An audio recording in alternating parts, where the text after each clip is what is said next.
Assalamualaikum warahmatullahi wabarakatuh. Kami dari kelompok 2 akan mempresentasikan kasus pengadaan kebutuhan barang milik negara. Kelompok 2 sendiri terdiri dari 4 anggota, yaitu yang pertama ada Ageng Gumelar, ada Mariana Manalu, ada Nita Trisna, dan Ulfa Agnia. Selanjutnya, presentasi ini akan ada 4 pembahasan. Yang pertama ada pengertian dan fenomena dari kasus yang diambil terkait dengan pengadaan kebutuhan barang milik negara. Yang kedua ada peraturan apa saja yang telah dilanggar terkait dengan kasus pengadaan barang milik negara. Lalu ada solusi dari pemerintah, dan yang terakhir ada solusi dari kelompok kami. Langsung saja kepada pembahasan yang pertama ada pengertian. Menurut Peraturan Presiden Nomor 16 Tahun 2018, pengadaan barang atau jasa adalah kegiatan yang dilakukan oleh kementerian atau lembaga atau perangkat daerah yang dibiayai oleh APBN atau APBD yang prosesnya sejak diidentifikasi kebutuhan sampai dengan serah terima hasil pekerjaannya. Lalu, adapun tujuan dari pengadaan barang sendiri adalah untuk menghasilkan barang yang tepat dari setiap uang dan yang telah dibelanjakan, diukur dari beberapa aspek. Yang pertama ada aspek kualitas, jumlah, waktu, biaya, lokasi, dan penyedia. Kemudian, selanjutnya ada fenomena atau kasus dari pengadaan barang milik negara.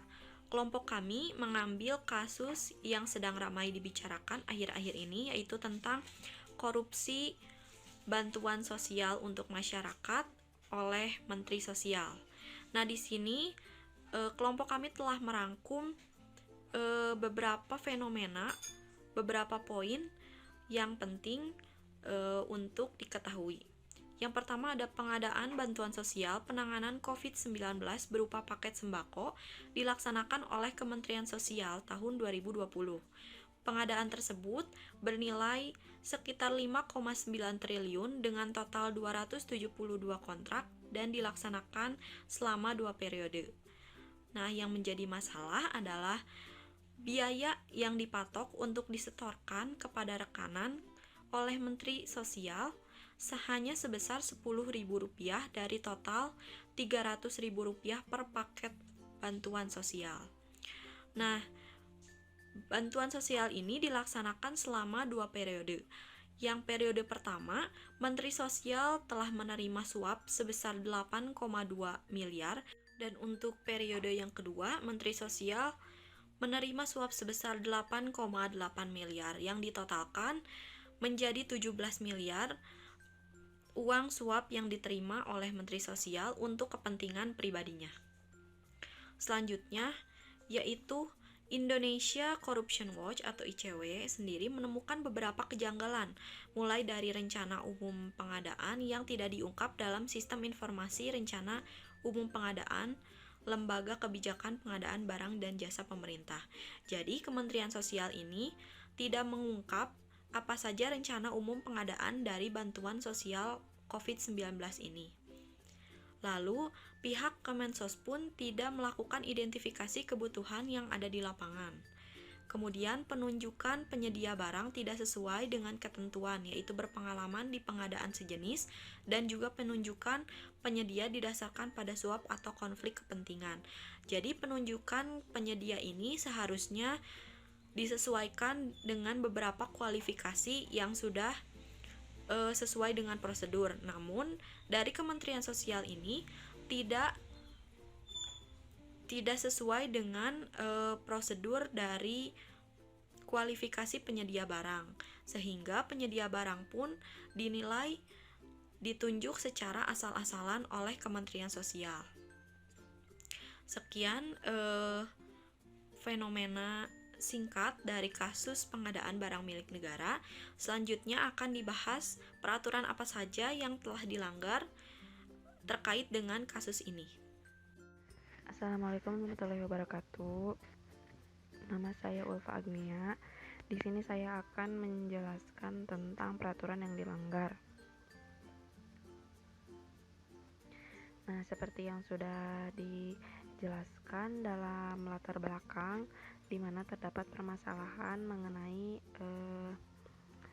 pengadaan barang jasa yaitu Bantuan Sosial Penanganan COVID-19 di Kementerian Sosial Republik Indonesia tahun 2020, yang mana bantuan sosial tersebut dikorupsi oleh Menteri Sosial. Nah, hal ini tentu tidak sejalan dengan Peraturan Presiden Nomor 16 Tahun 2018 tentang pengadaan barang jasa pemerintah. Menurut peraturan tersebut, prinsip pengadaan barang jasa yaitu harus efisien, efektif, transparan, terbuka, bersaing, adil, dan akuntabel. Nah, dalam kasus korupsi tersebut, proses pengadaan bansos COVID-19 ini tidak memiliki prinsip efisien dan efektif. Dana yang sudah dianggarkan sebelumnya yang seharusnya untuk pemenuhan kebutuhan masyarakat tidak bisa terrealisasi dengan maksimal, efisien, dan efektif akibat adanya kepentingan berbagai pihak. Nah, kemudian kalau dilihat dari peraturan ini juga tidak adanya prinsip transparansi dan akuntabilitas. Padahal dalam proses pengadaan barang jasa oleh pemerintah itu harus memiliki prinsip transparan dan akuntabilitas yang tinggi, karena mengingat pengadaan barang jasa ini menggunakan keuangan negara, yang mana keuangan negara ini merupakan uang dari rakyat. Nah, pada prinsip akuntabel sendiri dalam proses pencapaian penggunaan dana publik itu harus bisa dipertanggungjawabkan di muka hukum.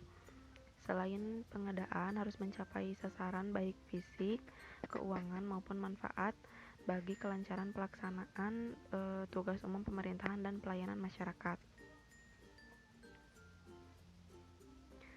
Kemudian peraturan yang kedua yang dilanggar dalam kasus bansos ini adalah peraturan Lembaga Kebijakan Pengadaan Barang Jasa Pemerintah Nomor 12 Tahun 2018 tentang pedoman pengadaan barang jasa yang dikecualikan pada pengadaan barang jasa pemerintah pasal 5 ayat 3 yang berbunyi BLU atau Badan Layanan Umum mengumumkan rencana pengadaan barang jasa ke dalam aplikasi Sistem Informasi Rencana Umum Pengadaan atau disingkat SIRUP. Nah, dalam kasus tersebut Informasi Rencana Umum Pengadaan atau RUP tidak diungkapkan dalam Sistem Informasi Rencana Umum Pengadaan atau SIRUP Lembaga Kebijakan Pengadaan Barang Jasa Pemerintah LKPP, sehingga tidak ada kejelasan penyampaian informasi yang luas, terbuka, dan lengkap mengenai pengadaan barang atau jasa.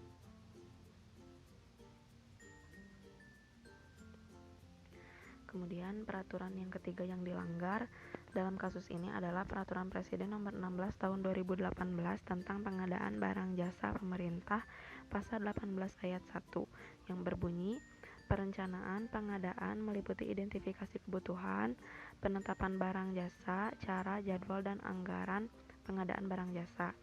Nah, dalam kasus korupsi bansos COVID-19 ini, pihak dari Kementerian Sosial ini tidak melakukan identifikasi kebutuhan yang ada di lapangan.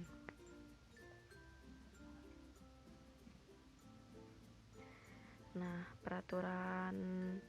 selanjutnya peraturan yang dilanggar yang keempat yaitu ada Peraturan Presiden Nomor 16 Tahun 2018 tentang pengadaan barang jasa pemerintah pasal 17 ayat 1 yang berbunyi penyedia sebagaimana dimaksud dalam pasal 8 huruf I wajib memenuhi kualifikasi sesuai dengan barang jasa yang diadakan dan sesuai dengan ketentuan peraturan perundang-undangan. Nah, dalam kasus ini, Kementerian Sosial dalam memilih penyedia barang dianggap asal-asalan dan tidak sesuai dengan kualifikasi. Penunjukan penyedia barang tidak sesuai dengan ketentuan, yaitu berpengalaman di pengadaan sejenis dan juga penunjukan penyedia didasarkan pada suap atau konflik kepentingan. Sekian dari saya, terima kasih. Nama saya Marian Manalu. Selanjutnya saya akan melanjutkan materi dari yang sebelumnya, yaitu solusi pemerintah dalam menangani tindak kecurangan korupsi ataupun tindak kecurangan penyaluran bantuan sosial. Solusi pemerintah yang pertama ialah akselerasi digital terhadap program bantuan sosial. Adapun akselerasi digital ini ialah sebagai suatu bentuk percepatan atau implementasi teknologi secara digital. Percepatan atau akselerasi digital ini adalah sebuah salah satu tanggap darurat dari pemerintah untuk mencegah penyalahgunaan atau tindak kejahatan korupsi yang mungkin dilakukan oleh orang-orang yang tidak bertanggung jawab. Pemerintah berharap bahwa dengan adanya akselerasi digital ini, maka bantuan sosial ataupun bantuan subsidi bisa sampai dengan tepat sasaran pada masyarakat yang benar-benar membutuhkan bantuan sosial ini. Maka dengan adanya akselerasi digital ini pun, pemerintah juga berharap adanya belanja pemerintah ataupun kebijakan pemerintah bisa dieksekusi dan diawasi dengan bersama-sama dengan akurat untuk mengurangi terjadinya tindakan korupsi ataupun tindak kecurangan korupsi. Solusi yang kedua ialah menerbitkan surat edaran terkait pengadaan barang dan jasa. Pemerintah dengan cepat langsung menerbitkan surat edaran terkait tata cara ataupun mengenai pengadaan barang atau jasa yang berhubungan dengan penanganan COVID-19 ini. Yaitu surat edaran yang pertama ialah surat edaran nomor 8 tahun 2020, yaitu yang dikeluarkan pada tanggal 2 April tahun 2020 tentang penggunaan anggaran pelaksanaan pengadaan barang dan jasa dalam rangka percepatan penanganan COVID, itu terkait pencegahan tindak pidana korupsi. Yang kedua ialah surat edaran nomor 11 tahun 2020, itu yang dikeluarkan tepatnya pada tanggal 21 April tentang penggunaan dana terpadu kesejahteraan sosial dan dana non terpadu kesejahteraan sosial dalam pemberian bantuan sosial kepada masyarakat yang benar-benar membutuhkan. Solusi yang ketiga yang dikeluarkan pemerintah ialah menerbitkan surat edaran perbaikan tata kelola pemberian bantuan COVID-19. Kalau yang tadi adalah surat edaran tentang pengadaan barang dan jasa dan penggunaan bantuan sosial, pemerintah juga menerbitkan surat edaran tentang adanya rekomendasi perbaikan tata kelola baik di pemerintah pusat ataupun di pemerintah daerah, agar dengan perbaikan tata kelola ini atau rekomendasi dari pemerintah ini, maka dana sosial tersebut akan benar-benar sampai ke orang-orang yang membutuhkan, dan diharapkan adanya tata kelola yang baik ini atau perbaikan tata kelola baik di pemerintah pusat ataupun pemerintah daerah, maka pencegahan penyelewengan bantuan COVID ini akan semakin maksimal gitu, sehingga akan tercapai asas akuntabilitas dan transparansi dari penyaluran dana bantuan sosial ini. Selanjutnya ialah aplikasi Jaga Bansos yang diterbitkan oleh KPK. KPK atau Komisi Pemberantasan Korupsi sendiri juga dengan cepat langsung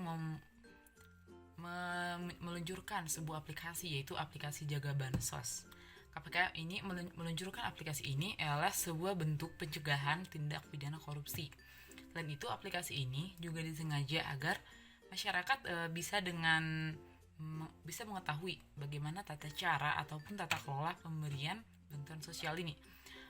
Dengan adanya aplikasi Jaga Bansos ini, masyarakat juga bisa menyampaikan keluhan terkait penyaluran bantuan sosial yang mungkin menyalahi aturan ataupun tidak tepat sasaran. Bahkan setelah dikeluarkannya aplikasi Jaga Bansos ini, belum lama dikeluarkannya aplikasi ini, sudah ada berbagai keluhan-keluhan dari masyarakat mengenai penyaluran dana bantuan sosial ini.